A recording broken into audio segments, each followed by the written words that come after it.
This is Mountaintop History, a podcast telling the story of Monticello and all who lived and labored at this plantation. My name is Kyle Chattleton. The musical Hamilton has shone a bright theater spotlight on America's first Secretary of the Treasury, Alexander Hamilton, as well as his debates and disagreements with Thomas Jefferson. When visitors travel to Monticello today, they're often surprised to find a bust of Hamilton in Jefferson's house. So why exactly is Hamilton on display in his political foe's home? Who was Hamilton? And what was his story? To get an answer to these questions, I met with Holly Haliniewski of the Thomas Jefferson Foundation. So Alexander Hamilton, he's born in the 1750s in the British West Indies, all right? And he lives most of his young life on the island of St. Croix. His father's a Scottish trader, his mother's the daughter of a French doctor, and his parents are not married when Hamilton's born. So, when Hamilton's about 10, his father abandons the family, and it's not even long after that his mother dies. But Hamilton was very smart, he was ambitious, and he was an incredible writer. When a hurricane devastated the British West Indies, Hamilton wrote a letter describing the experience of the horrible hurricane and the destruction, and that letter got published. Local people were so moved by what Hamilton had written that they actually took up a collection of money to send him to school in British North American colonies. So he is going to go to school and get an education. He arrives in the British colonies in the 1770s, and that's right as the tensions that lead to the Revolutionary War are really mounting. He's studying at King's College, and he gets involved with colonial protests against Britain. Hamilton defends the Boston Tea Party, he writes influential pamphlets, and even drilled with a volunteer militia. So when the Revolutionary War broke out, Hamilton led an artillery company in the Continental Army. He fought in the battles of Trenton, Princeton, Kipps Bay, White Plains.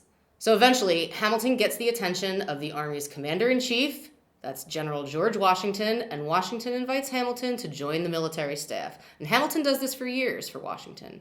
But ultimately, Hamilton wants to make a name for himself, and he thinks that the only way he can do that is by proving himself on the battlefield. So when Hamilton is given a field command for the Battle of Yorktown, he nails it. The Battle of Yorktown ends up being the last major land battle of the war, and eventually it leads to the surrender of the British General Charles Cornwallis. So now people really know Hamilton's name, and his political career starts. He's a New York delegate, he attends the Constitutional Convention in Philadelphia, and he campaigns really passionately for the Constitution. He joins James Madison and John Jay and writes what we know as the Federalist Papers. This is a series of 85 essays defending the Constitution, and Hamilton writes the majority of them. When George Washington became the very first president of the United States, he appointed Alexander Hamilton as the first Secretary of the Treasury. And that's where Hamilton pushed for a national bank and a strong federal government. And he certainly met with opposition there. In fact, Hamilton found himself at odds with another member of Washington's cabinet, Thomas Jefferson, the Secretary of State. These two individuals regularly disagreed on issues covering both foreign and domestic policies. Yeah, there's definitely tons of tension. Hamilton and Jefferson, they're really on opposite sides of the spectrum politically. So much so, it's their opposing views and their fights and disagreements that eventually lead to a two-party system in politics. Back in their time, the two parties became the Federalists, again, that's Hamilton, and the Republicans, or the Democratic Republicans, and that's Jefferson. But in Washington's cabinet, with Jefferson as Secretary of State and Hamilton as Secretary of the Treasury, they fight right away. They fight about the size, scope, the reach of the federal government and what that should look like in the new nation. Jefferson and Hamilton fought about state debt, they fought about foreign policy, and they fought about the creation of a national bank. But there is a major twist in this rivalry. The fact that Hamilton would use his political weight to help get Jefferson elected president.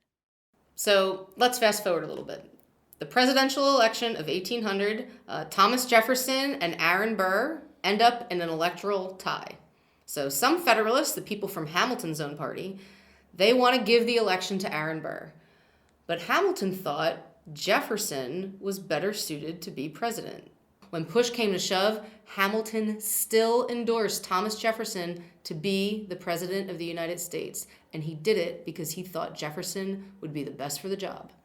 Now, Hamilton said this: "Mr. Jefferson, though too revolutionary in his notions, is yet a lover of liberty.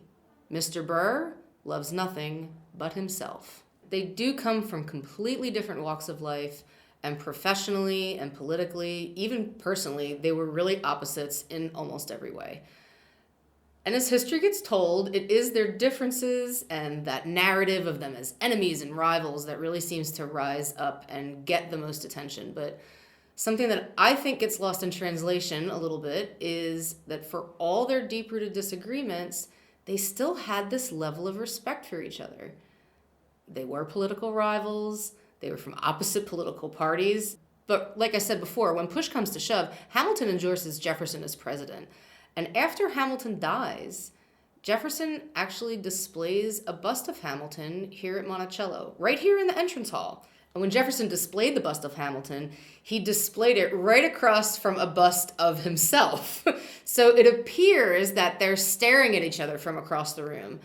And while it is very true that Jefferson's grandson claimed, Jefferson said that display would keep Hamilton and Jefferson opposed in death as in life, it's also probably true that a little too much attention gets paid to that fact rather than to the fact that two men who disagreed so much could actually leave those differences behind and put the priorities of their own country and their own fellow citizens first. Jefferson believed in rigorous debate. He believed that opposing viewpoints should be heard and that folks should really go toe-to-toe about stuff.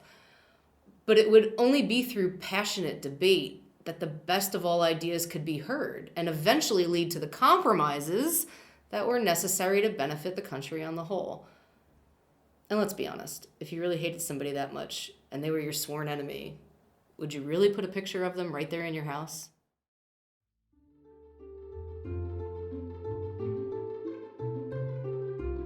This has been another edition of Mountaintop History, a collaboration between WTJU and the Thomas Jefferson Foundation. Mountaintop History is also supported by a major grant from the National Endowment for the Humanities. To learn more and to plan your next visit, go to monticello.org.